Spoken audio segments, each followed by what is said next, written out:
ScotCPS Bite 10, the cafe scenario. Hi, it's Alan here again from the Scottish Centre for Personal Safety here in busy Ardrossan. In our last video, we talked about improvised weapons, but in this video, I want to recap the law before we go into hands-on self-defence sessions. In Bite 1 and 2, I explained the law and reasonable use of force.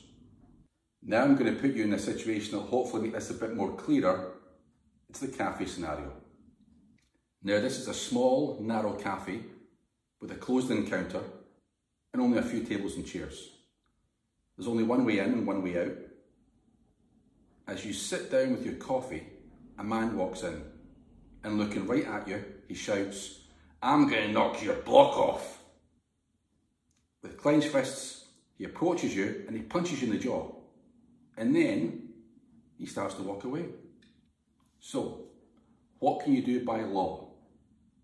Can you chase after him and hit him back? Well, let's have a think about this.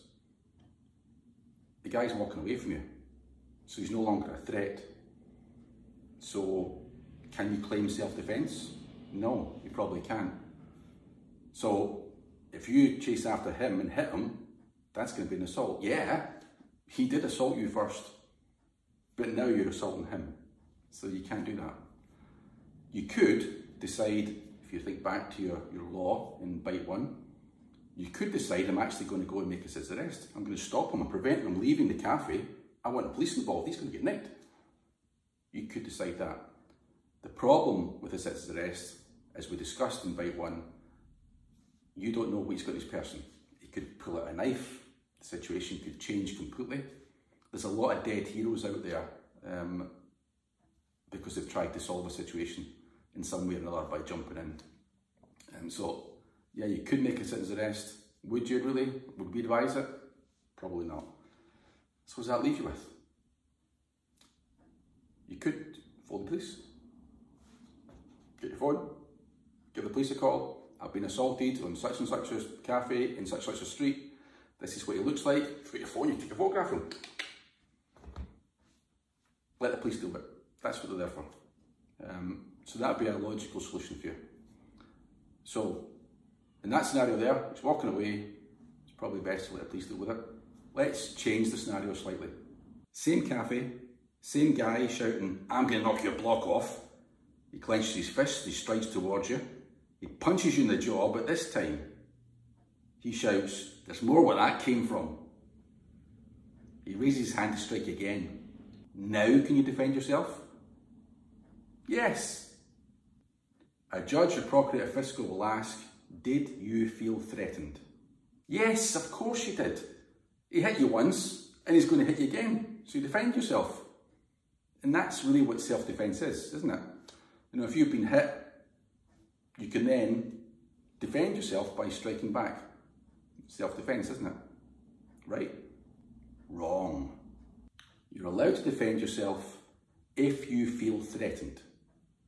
And there's no other means of escape, you've used your non-violent means, we've discussed in other videos, then you can defend yourself. So the question really is, when did you feel threatened? Same cafe, same man, he shouts aggressively, "I'm going to knock your block off." And as he storms towards you, you raise your hands in a defensive pose and you shout, "Get back," at the top of your voice. He still comes at you and you were forced to defend yourself. You struck first. Now he's not touched you yet, but as you know from Bite 5, you've seen the warning signs and the danger signs for what's about to happen. Starting with eye contact, making himself look big, reddish face, threatening language, all warning signs. Then you saw the danger signs. His hands making fists, body turning sideways, chin tucked down, etc., etc. You now know that he's about to hit you.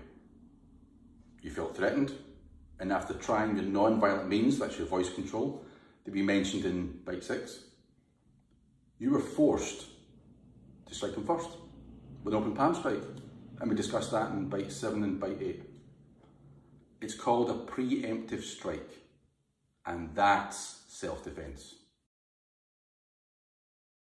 Hopefully this cafe scenario has helped clarify the law for you a bit better and remind you of some of the other bite videos that you've already been shown.